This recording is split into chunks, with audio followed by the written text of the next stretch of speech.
Great Valley! So TV Studio is back with a brand new episode of Great Summer Great Valley. I want to thank Bonnie for the awesome show open. Later today we actually have everyone's favorite coming back, Ryan's sports show. But first, here's a special video from Chris. Hi, I'm Chris. If you're like me, you've probably been getting stir-crazy. You've been wanting to get out of the house to do something while also worrying about catching the coronavirus. But what if I could tell you that there are some activities you actually can do away from home while also being socially distant? And that's what this video is about, folks. Don't forget to wear your mask. If you have a bike, taking a bike ride is good exercise that allows you to see different sights while being able to stay distant from others. It can be easily moved, it's great for getting around, and it's used by many to commute. There are many parks around Great Valley that people can go to. Oftentimes, you'll see playgrounds, places to play sports, and open land where you can just bring a towel, sit down, and read a book, or whatever else you'd like to do. If you can't stand the heat, the Exton Mall is another place to go and walk around. It's usually never busy, so it's easy to keep a distance from other people. Not to mention that it's big, wide, and most importantly, air-conditioned. Again, don't forget that mask. Going out for a drive is another great way to get out of the house, especially when you are going out to sightsee. Gas is cheaper nowadays, so if you have some time on your hands, why not take the car for a spin and find a place to look around? Nature's all around you. You can hike on a trail, look at plants, or observe animals in their habitat. You don't always need to take a car to find something beautiful. That's all the time I have for now, and be sure to stay cool, stay safe, and have fun. Thanks for watching!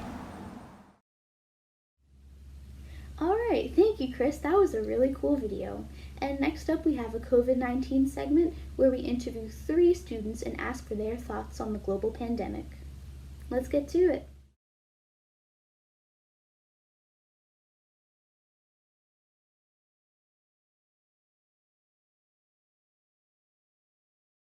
I know that COVID-19 has definitely changed the way I view boredom. It allows you the opportunity to think about things, and often we don't get enough of that in our day-to-day lives when we're so busy with, everything from schoolwork, and there's things like social media that are there to prevent you from getting bored in the first place. But when social media becomes boring, about things that you could do, trying to join organizations, trying to join causes, that's huge, because the lack of social media and the lack of anything interesting happening is a catalyst for people wanting to join and make a difference in the world, right? That, to me, is probably one of the most obvious things, but also probably the weirdest thing to come out of quarantine feeling.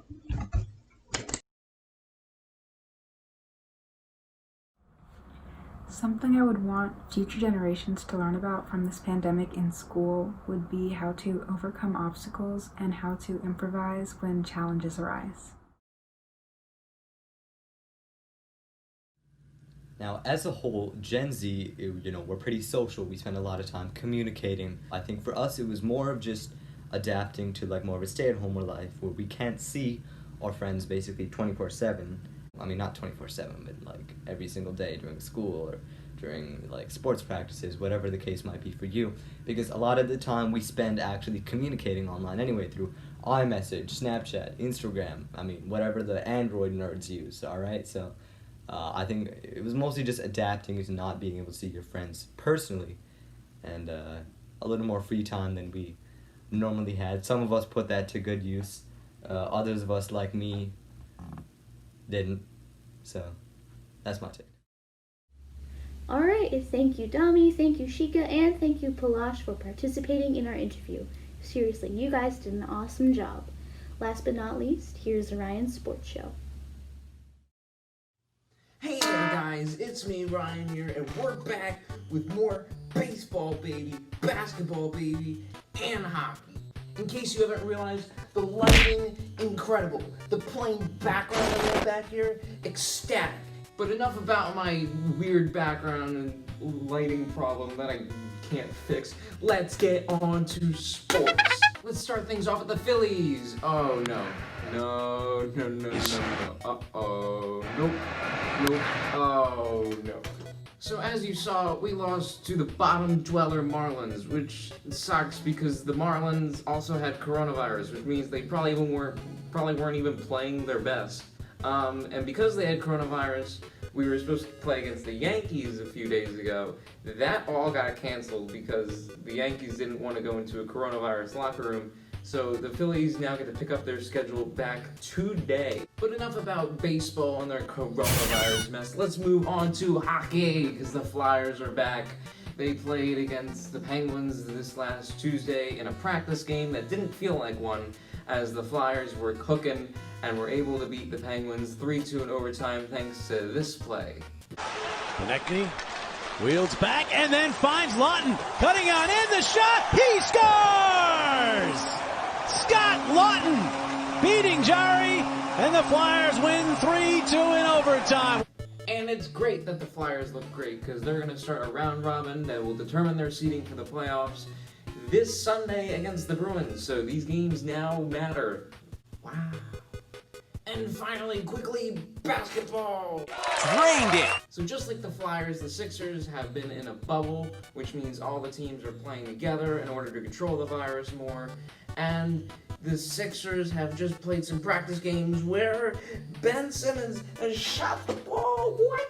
Everyone still makes fun of Simmons for not shooting that much, and it was only like 1 or 2 shots he took, but it's still something, so we should take what we can get, I guess. Anyways, if you want to catch the Sixers games that now actually matter, the first one will be tomorrow, Saturday, against the Pacers.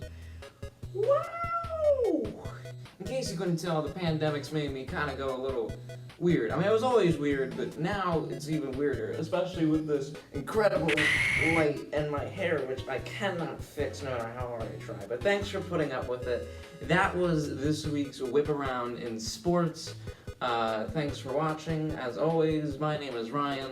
This has been The Wall. This has been me, and goodbye. Well, that's all we have for you today. Thank you, Ryan, for the awesome sports show, and thank you to all of you guys for tuning in. While we're here, I want to remind you to please keep social distancing, keep staying at home, and keep wearing a mask in public. It doesn't just protect you, it protects our entire community. With that, remember to stay cool, stay connected, and have a great summer, Great Valley.